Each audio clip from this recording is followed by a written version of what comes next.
He hit 511 home runs. No, more than that.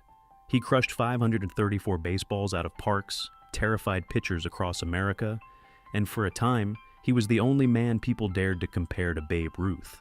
They called him the Beast. But in the end, the man who once looked immortal died alone, choking on a simple meal. How does someone so powerful end in such fragile silence? How does a man go from being the most feared hitter in the world to a name many fans no longer remember? Today we bring you the untold story of Jimmie Foxx, the farm boy who conquered baseball, defied the Great Depression, and then watched it all slip away. Stay with us till the end, because the way his life turned will remind you why even legends can vanish, and why Spirit of Baseball exists to keep them alive. Before the home runs, before the headlines, there was just a boy in Sudlersville, Maryland, a town so small you could walk from one end to the other before the church bells stopped ringing.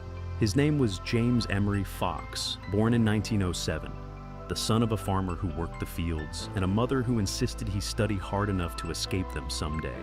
Jimmie wasn't a prodigy in the fancy sense.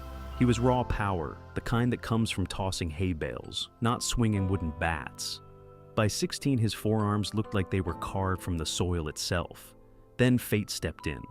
Frank Home Run Baker, one of baseball's early greats, was managing a local semi-pro team. He saw the kid hit a ball so far, it disappeared beyond the cornfields. And he didn't just clap, he signed him.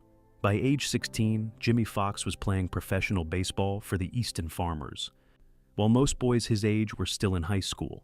1 year later, he was called up by Connie Mack's Philadelphia Athletics, the most respected manager of the era. Imagine that.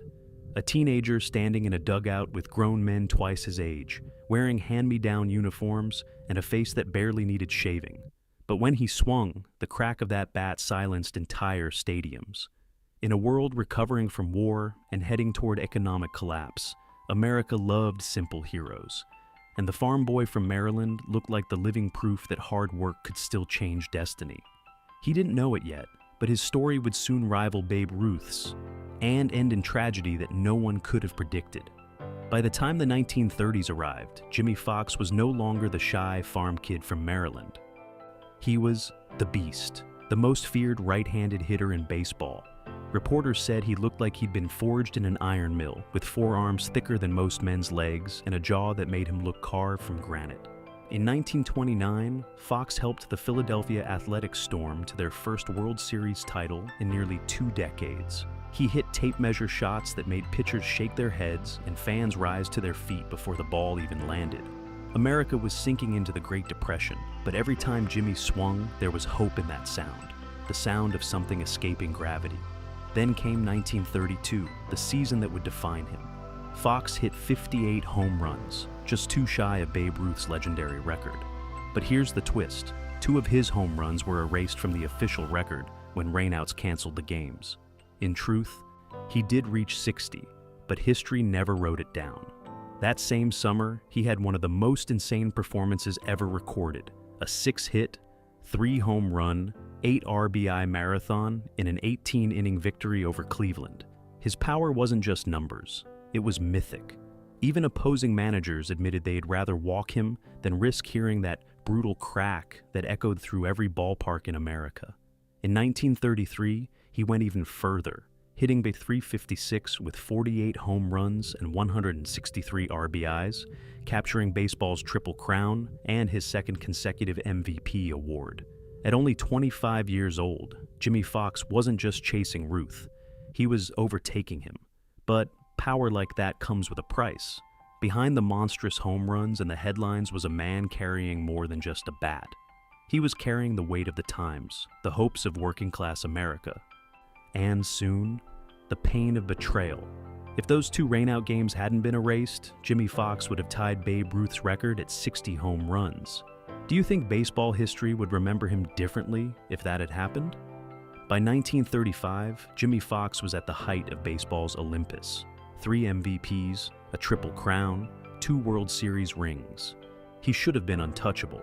But even legends can't escape economics. The Great Depression hit everyone, even the mighty Philadelphia Athletics. Connie Mack, the gentleman manager who had raised Foxx like a son, faced financial collapse.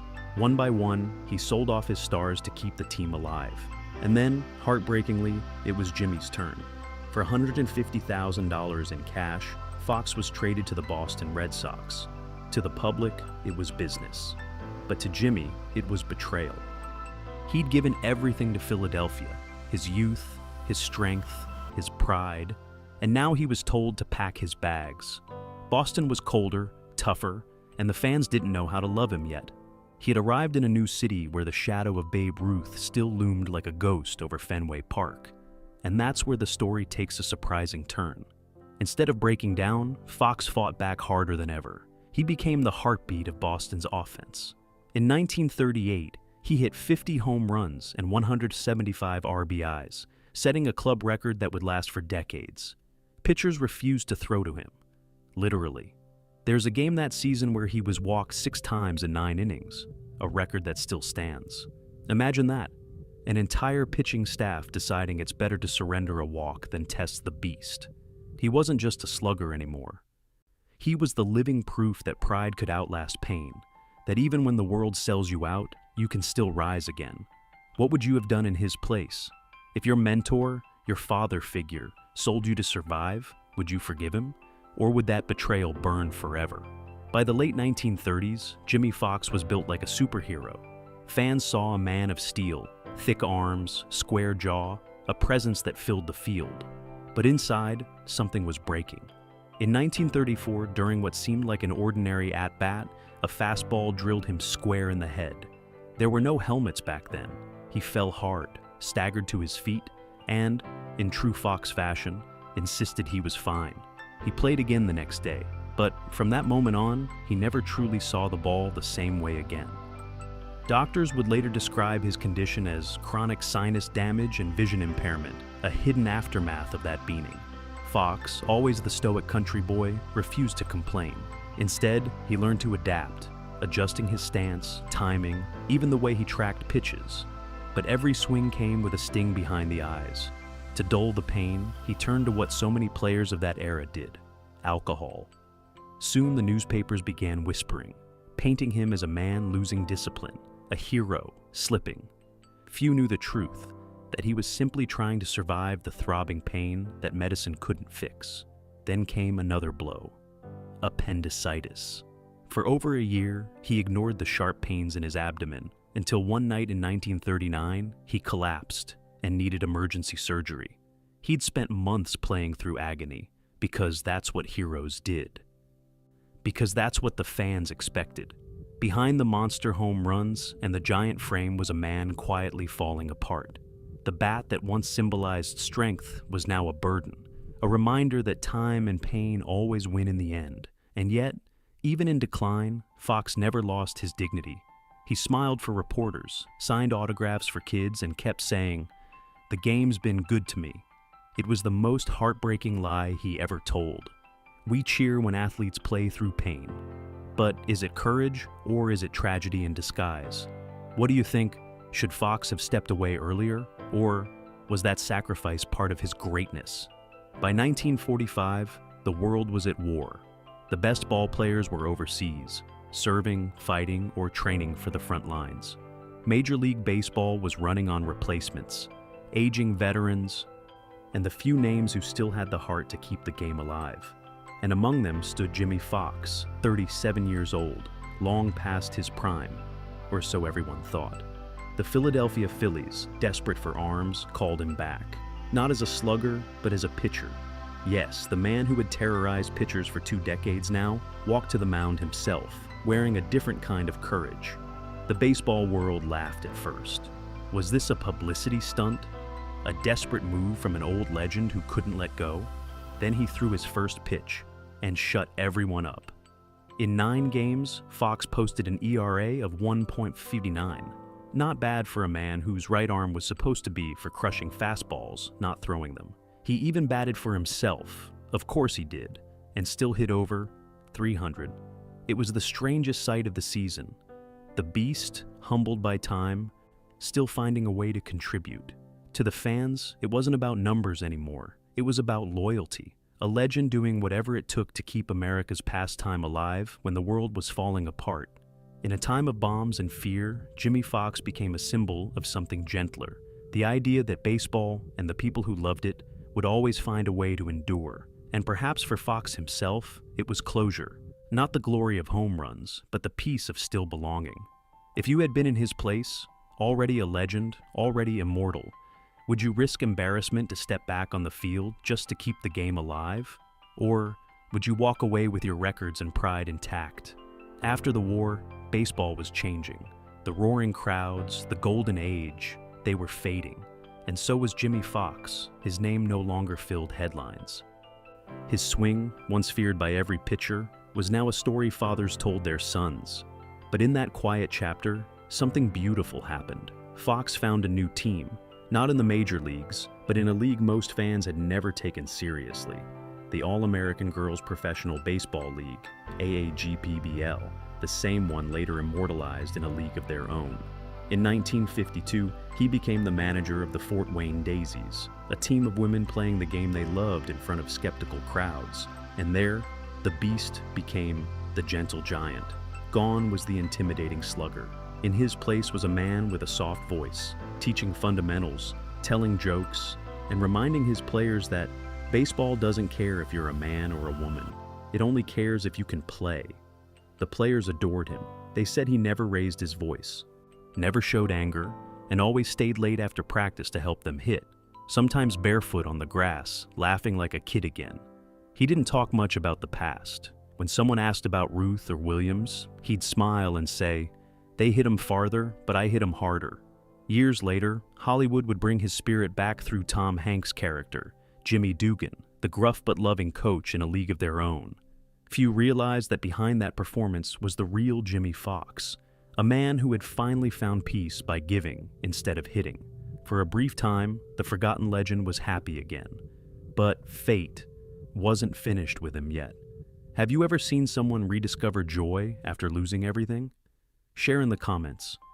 What moment in your life made you fall in love with the game all over again? By the 1950s, the sound of Jimmie Foxx's bat had long faded from the ballparks that once roared his name. The cheers that followed every thunderous home run were replaced by silence. The kind of silence that creeps in when time moves on and people stop looking back. He had earned fame beyond measure, but not fortune. Baseball in Foxx's era paid in glory, not in dollars. There were no million-dollar contracts, no luxury retirements. When the stadium lights dimmed, the beast found himself alone in the quiet. He tried to rebuild a normal life. For a while, he worked as a radio commentator, his deep voice still carrying the warmth that once energized fans. Later, he took a modest coaching job at the University of Miami, teaching young players how to swing with conviction, not realizing that most of them barely knew who he was. To the new generation, Foxx wasn't the man who had rivaled Babe Ruth. He was just a kind coach with a soft laugh and eyes that carried old memories. But behind that calm surface lay a man slowly disappearing. His savings dwindled, his health worsened, and his fame, once untouchable, had become a ghost that only visited when an old photograph resurfaced in a newspaper column. He'd outlived the era that made him immortal. Then came 1967, the cruelest twist of all. While eating dinner with his brother in Miami, Jimmie Foxx began to choke. The man who had once conquered every fastball, who had endured pain that would have broken lesser men, was gone in seconds. He was only 59 years old, and in a haunting echo of fate, his wife had died the very same way just months earlier. There was no national broadcast tribute, no massive funeral. Just a short obituary and a handful of old teammates who still called him Double X. A life that once filled stadiums ended in near silence. But perhaps that's where the real lesson lies. That glory is temporary, but humanity is eternal. How quickly do we forget our heroes once the lights go out? Maybe it's time we remembered Jimmie Foxx, not just as the beast, but as a man who gave everything he had to the game we love. He hit 511 home runs? No, 534. He won 3 MVPs, a triple crown, and once made the whole country believe that strength alone could conquer anything. But in the end, Jimmie Foxx wasn't remembered for the numbers. He was remembered for the silence that followed. The man once called the beast died quietly, almost forgotten. Yet, maybe that's the cruel poetry of baseball. It gives immortality for a moment, then buries it beneath new names, new records, new cheers. Still, every time a hitter steps up with that fearless stare, somewhere in that swing, Foxx still lives. Because his story isn't just about home runs, it's about resilience, about a man who rose from a farm, conquered the world, lost it all, and still found the grace to smile. That's not tragedy, that's humanity. If you've ever wondered how greatness fades, or what it costs to be remembered, think of Jimmie Foxx, a legend powerful enough to terrify pitchers, yet human enough to fall to something as simple as life itself. If this story moved you, help keep his spirit alive. Comment your favorite forgotten legend below. Share this video with someone who loves baseball history. And subscribe to Spirit of Baseball, where we bring the past back to life, one story at a time.